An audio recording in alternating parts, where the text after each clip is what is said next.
الحمد لله وكفى وسلام على عباده الذين اصطفى أما بعد. قال الله تبارك وتعالى في القرآن الكريم: أعوذ بالله من الشيطان الرجيم، بسم الله الرحمن الرحيم. إن الحسنات يذهبن السيئات، وقال النبي صلى الله عليه وسلم: اتق الله حيثما كنت واتبع السيئة الحسنة تمحوها وخالق الناس بخلق حسن، او كما قال علیہ الصلاۃ والسلام. معزز سامعین، ہمارے اور آپ کے آقا جناب محمد رسول اللہ صلی اللہ علیہ وسلم پوری دنیا کے لیے رہبر و رہنما بنا کر کے بھیجے گئے تھے، اور آپ نے پوری دنیا کو ایسی تعلیم دی کہ جس تعلیم پر عمل کر کے انسان دنیا کی عزت اور آخرت کی بہترین زندگی حاصل کر سکتا ہے. اور آپ کا کمال یہ تھا کہ آپ چھوٹے چھوٹے جملوں میں ایسی بڑی بڑی نصیحتیں کیا کرتے تھے گویا کہ معنی کا ایک جہاں پوشیدہ ہو اس میں. اور اللہ رب العزت نے آپ کو ایسی فصاحت عطا کی تھی جس کے بارے میں یہ کہا گیا کہ اوتی فصاحت ما بعدها فصاحت و اوتی حکمت ما بعدها حکمت، کہ آپ کو ایسی فصاحت عطا کی گئی تھی جس فصاحت کے بعد فصاحت کا کوئی درجہ باقی نہیں رہا، اور آپ کی باتوں میں ایسی حکمت تھی کہ اس کے بعد حکمت کا کوئی درجہ ہی نہیں رہا. اور ہمارے اور آپ کے آقا جناب محمد رسول اللہ صلی اللہ علیہ وسلم کی پیاری وصیتوں اور نصیحتوں میں سے ایک وصیت اور نصیحت یہ ہے جس کو ابو ذر غفاری رضی اللہ تعالی عنہ نقل فرماتے ہیں کہ حضور پاک صلی اللہ علیہ وسلم نصیحت کیا کرتے تھے تو 3 چھوٹے چھوٹے جملے ارشاد فرمائے. سب سے پہلی بات جو حضور پاک صلی اللہ علیہ وسلم نے ارشاد فرمائے وہ اتق اللہ حیثما کنت، کہ تم جہاں کہیں بھی رہنا، جس حال میں بھی رہنا، چاہے وہ خلوت میں ہو چاہے وہ جلوت میں ہو، چاہے وہ تنہائی میں ہو یا چاہے مجمع میں ہو، چاہے انسانوں کے درمیان ہو یا انسانوں سے دور ہو، ہر حال میں اس بات کا احساس کرنا کہ اللہ دیکھ رہا ہے اور اللہ سے ڈرتے رہنا. جب انسان کے اندر یہ احساس ہوگا کہ اللہ مجھے دیکھ رہا ہے تو پھر وہ انسان گناہ نہیں کرے گا، اور جس انسان کے دل میں اللہ کا ڈر اور خوف ہوگا وہ انسان اللہ کے حرام کی ہوئی چیزوں سے خود بخود روکے. لیکن اگر آپ کے دل میں خوف نہیں ہے، ڈر نہیں ہے، تو پھر چاہے جتنی عبادات کر لے، جتنی صدقات و خیرات کر لے، جتنی تسبیحات پڑھ لے، پھر بھی آپ اللہ کے نزدیک متقی بندہ نہیں. لیکن جس بندے کے اندر اللہ کا خوف اور ڈر ہے وہ بندہ خلوت و جلوت میں اس کی زندگی یکساں ہوتی ہے، وہ انسان ہر وقت اللہ سے ڈرتا ہے. اور یہ بات قرآن میں کہا گیا کہ اللہ تمہاری باتوں کو سن رہا ہے، اللہ تمہارے کاموں کو دیکھ رہا ہے، یہاں تک کہ تمہارے سینے کے اندر جو راز چھپا ہے اس سے بھی اللہ رب العزت واقف ہے. اور اللہ رب العزت نے فرمایا وَنَحْنُ أَقْرَبُ إِلَيْهِ مِنْ حَبْلِ الْوَرِيدِ، کہ ہم انسان کے شہ رگ سے بھی زیادہ قریب ہے اس سے. وَسِعَ كُرْسِيُّهُ السَّمَاوَاتِ وَالْأَرْضِ، اور اللہ کا علم آسمان اور زمین کو اپنی احاطہ میں نہیں. گویا کہ خلاصہ کلام یہ ہے کہ اللہ رب العزت کے پاس ہر چیز کا علم ہے، اللہ رب العزت ہر چیز کو جان رہا ہے. أَلَمْ يَعْلَمْ بِأَنَّ اللَّهَ يَرَى، کیا وہ نہیں جانتے کہ اللہ اسے دیکھ رہا ہے؟ تو ہمیں چاہیے کہ ہمیں اللہ کی ان صفات پر غور کرنا چاہیے، اور ہر وقت اپنے سامنے اپنے پیش نظر یہ رکھنا چاہیے کہ اللہ مجھے دیکھ رہا ہے، اللہ مجھے دیکھ رہا ہے. اور جس انسان کے اندر تقویٰ ڈر ہوگا وہ انسان خود بخود اللہ سے ڈرے گا. حضرت عمر بن عبدالعزیز رحمہ اللہ فرماتے ہیں کہ تقویٰ کیا ہے؟ یہ تقویٰ جو ہے یہ راتوں کو جاگنے اور دن میں روزے رکھنے اور دن و رات کی نیکیوں اور گناہوں کو ایک جگہ ملا دینے کا نام تقویٰ نہیں ہے. بلکہ تقوی نام ہے اللہ کے فرائض کو ادا کرنے کا، تقوی نام ہے اللہ کے حرام کی ہوئی چیزوں سے روکنے کا۔ لہذا حضور پاک صلی اللہ علیہ وسلم نے تقوی کے بارے میں کہا کہ یہ تقوی ہے کیا، کہ یہ تقوی چند صفات کے مجموعے کا نام ہے۔ علماء نے بڑی لمبی تشریحات کی ہے کہ تقوی لفظ تو ایک ہے لیکن اس میں تمام صفات خیر جمع کر دی گئی ہے۔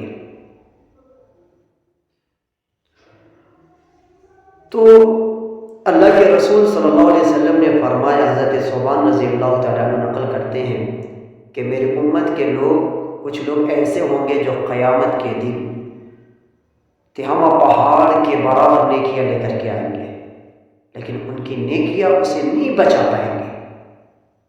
صحابہ نے کہا صفہم لنا یا رسول اللہ، وہ کون لوگ ہوں گے ذرا ہمیں بتا دیجئے تاکہ ہم ان سے بچ سکے، تاکہ ان میں ہم شامل نہ ہو سکے۔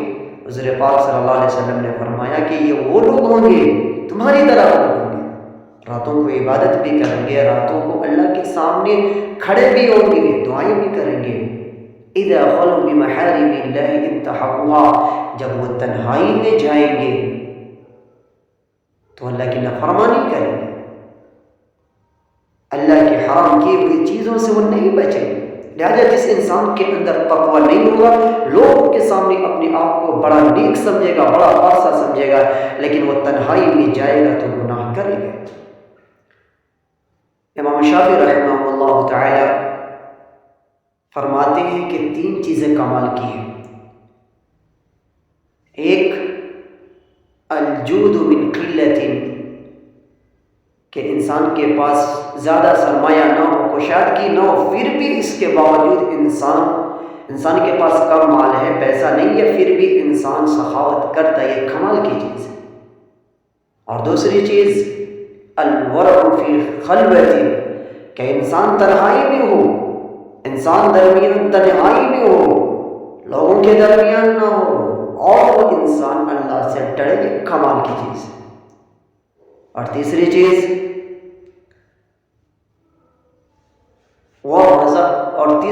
جو کلمۃ حق عند من یرجى ویخاف،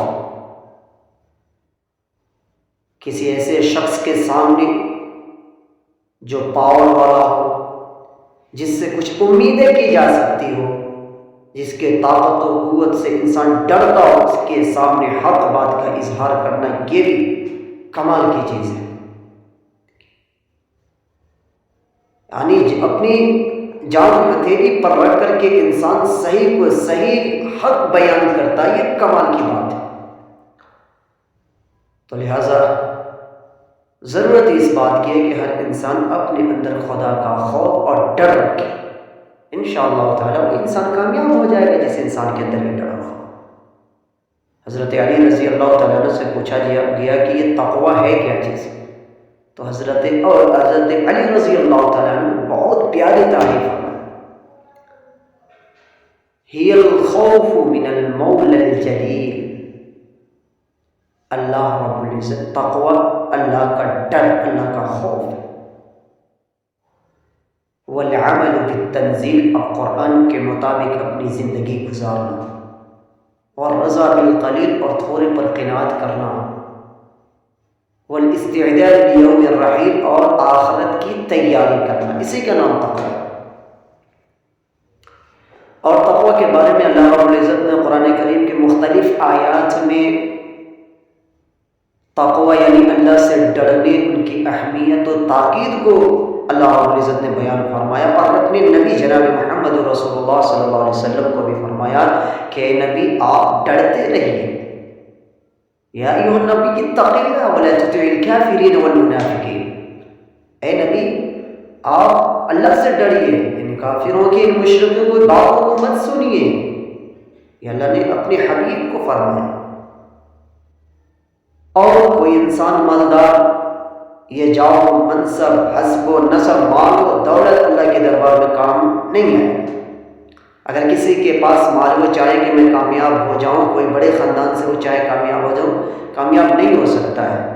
کامیاب تو وہ شخص ہے جو اس دار فانی میں اپنی زندگی قرآن کے مطابق، اپنی زندگی سنت کے مطابق جو گزارے گا، وہی انسان اللہ کے نزدیک عزت پانے والا کامیاب ہے۔ گویا کہ اللہ رب العزت نے سورۃ الحجرات کے اندر فرمایا یا ایھا الناس انا خلقناکم من ذکر وانثی وجعلناکم شعوبا وقبائل لتعارفوا ان اکرمکم عند اللہ اتقاکم۔ اے لوگوں، ہم نے تمہیں ایک مرد اور ایک عورت سے پیدا کیا، وجعلناکم شعوبا وقبائل، اور ہم نے خاندان اور قبیلے بنائے تاکہ تم آپس میں امتیاز کر سکو، پہچان سکو۔ ان اکرمکم عند اللہ اتقاکم، مین پوائنٹ یہ ہے کہ اللہ کے نزدیک عزت والا، اللہ کے نزدیک کامیاب وہ شخص ہے جو اللہ سے ڈرنے والا۔ ان اکرمکم عند اللہ اتقاکم۔ اور ظاہر بات ہے کہ یہ معاشرتی زندگی ہے، عباداتی ہے، معاملاتی ہے۔ انسان 24 گھنٹے اللہ سے ڈر کر رہے، یہ آسان بھی نہیں ہے کہ انسان 24 گھنٹے اپنے رب سے ڈرتا ہے، کیونکہ شیطان کا معاملہ ہے، شیطان بھی انسان کو بھٹکاتا ہے۔ ہر وقت انسان کی اس کوشش میں شیطان اس کوشش میں رہتا ہے کہ انسان کو گمراہ کر دے۔ تو یہ ممکن بھی نہیں کہ انسان 24 گھنٹے اپنے رب سے ڈرتا رہے۔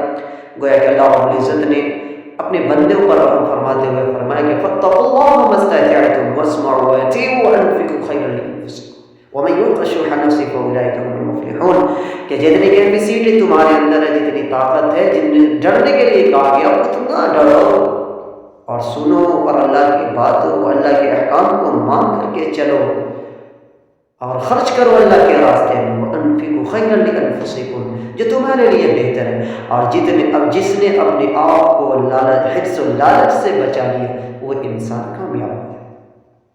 فاولئک هم المفلحون۔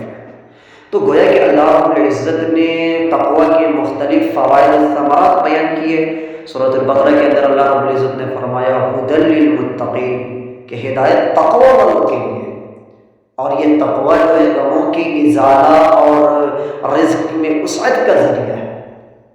سورۃ طلاق کے اندر اللہ رب العزت نے فرمایا وَمَن يَتَّقِ اللَّهَ يَجْعَلْ لَهُ مَخْرَجًا وَيَرْزُقْهُ مِنْ حَيْثُ لَا يَحْتَسِبُ، کہ جو اللہ سے ڈرتا ہے اللہ اس کے چھٹکارے کا کوئی راہ نکال دیتا ہے، اور اس کو ایسی جگہ سے اللہ رب العزت رزق دیتا ہے انسان کو گمان بھی نہیں ہوتا۔ یہ تقوی اللہ سے مدد کے حصول کا ذریعہ ہے۔ ان اللہ مع الذین اتقوا والذین هم محسنون، یہ تقوی اللہ سے مدد کا ذریعہ، اللہ سے محبت کا ذریعہ ہے۔ ان اللہ یحب المتقین، اور یہ تقوی اعمال صالحہ کے قبولیت کے بہترین ذریعہ ہے۔ انسان اس تقوی کے ذریعے سے اپنے اعمال کو قبول کروا سکتا ہے۔